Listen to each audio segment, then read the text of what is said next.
तर पुढची बातमी बघूयात। प्रिंट अस्पष्ट होती आणि फॉन्ट सुद्धा लहान होता असं स्पष्टीकरण कालच्या चुकांवरती राहुल नार्वेकर यांनी दिलंय। आशा भोसलेंच्या शोक प्रस्तावाचं वाचन करताना राहुल नार्वेकर यांच्याकडनं चुका झाल्या होत्या। वाचन करताना एक चूक घडली, दिलगिरी व्यक्त करतो असं नार्वेकरांनी म्हटलंय।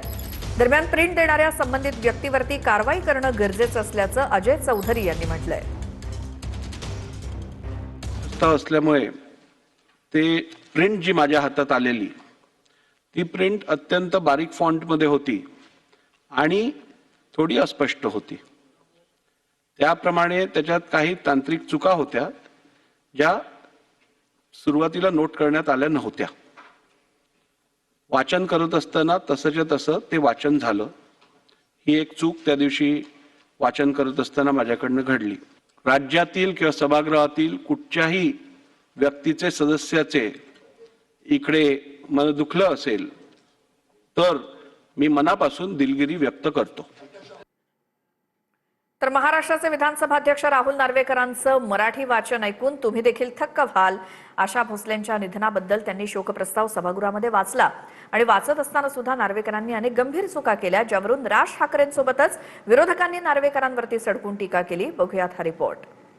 आशा भोसले घनश्यामाचा स्वर होत्या। पद्मभूषण सुमन कल्याणपूर आशाताईंच्या सदस्यतेच व्यक्तिमत्वाची वैशिष्ट्य होती। सगळे जीवन आशेचा दुर्दमय इच्छा शक्तीचा लिहून दिलेलं मराठीही नीट न वाचता येणारे राहुल नार्वेकर हे आपल्या महाराष्ट्राच्या राज्याच्या विधानसभेचे अध्यक्ष आहेत। त्यांनी आशा भोसलेंच्या निधनाबद्दल सभागृहात शोकप्रस्ताव मांडला। त्यावेळी त्यांनी फक्त वाचनाच्याच असंख्य चुका केल्या नाही, तर आशाताईंच्या वडिलांचं नावही पंडित दीनानाथ ऐवजी पंडित दीनदयाल असं वाचलं। खुद्द महाराष्ट्राच्या विधानसभा अध्यक्षांचंच मराठी इतकं भीषण असल्याचं समोर आल्यानंतर अनेकांना धक्का बसला। पंडित दीनदयाल मंगेशकर यांच्या संगीताचा वारसा घेऊन जन्माला आलेल्या मंगेशकर भावंडे पंडित दीनदयाल मंगेशकर यांच्या संगीताचा वारसा घेऊन रसिकांच्या हा शब्द नार्वेकरांनी रेसिकांच्या असा वाचला। रसिकांच्या हृदया सिंहासनावर दुर्दमय इच्छा शक्तीचा नवनवीन गोष्टी आत्मसात करण्याची वृत्ती, गीतातील अनुराग श्रृंगार विरह गीतातील दुखरी वेदना 8 दशके अधिराज्य गाजविणाऱ्या स्वर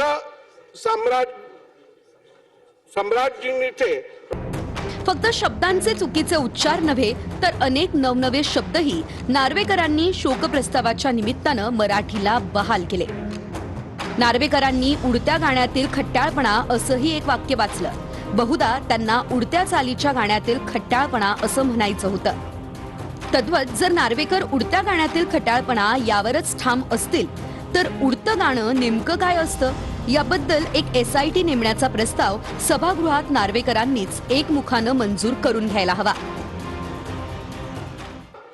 उडत्या गाण्यातील खट्याळपणा आणि बिनधास्तपणा या समस्त भावना कोट्यावधी गान रसिकांच्या हृदयापर्यंत पोहोचविल्या।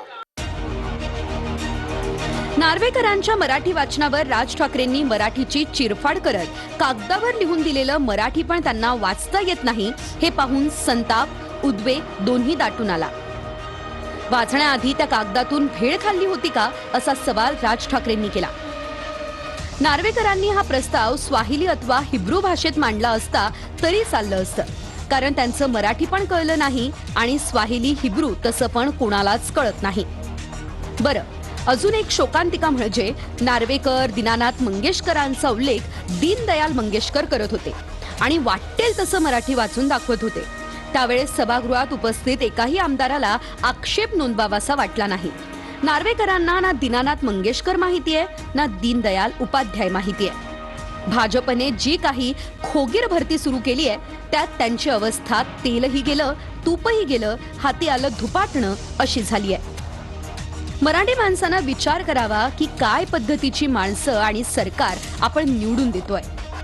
महाराष्ट्राच्या विधानसभेत मराठी भाषेला रस्त्यावर सांडून नार्वेकरांनी त्यावर आपला बेजबाबदार बुलडोझर फिरवल्याबद्दल आणि शब्दशः धिंडवडे काढणाऱ्या या वृत्तीचा महाराष्ट्र नवनिर्माण सेनेतर्फे निषेध. विरोधाभास हा आहे की याच महाराष्ट्राच्या सर्वोच्च सभागृहात नार्वेकरांच्या अध्यक्षतेत उत्तर भारतीय रिक्षा टॅक्सी चालकांना मराठी भाषा सक्तीचे नियम मंजूर होत आहे आणि दुसरीकडे महाराष्ट्राच्याच विधानसभा अध्यक्षांना लिहून दिलेलं मराठीही वाचताना तारेवरची कसरत करावी लागतीये. त्यामुळे सामान्य लोकांनी मराठीला अभिजात भाषेचा दर्जा मिळाल्याचा आनंद मानावा की विधानसभा अध्यक्षांनी शोकप्रस्ताव वाचनावेळी केलेल्या मराठीच्या चिरफाडीचा शोक करावा हा गहन प्रश्न आहे. आशाताईंच्या सदस्तेज व्यक्तिमत्वाची वैशिष्ट्य होती. आशाताई साक्षात राधेच्या मनातले घनश्यामाचा स्वर होत्या.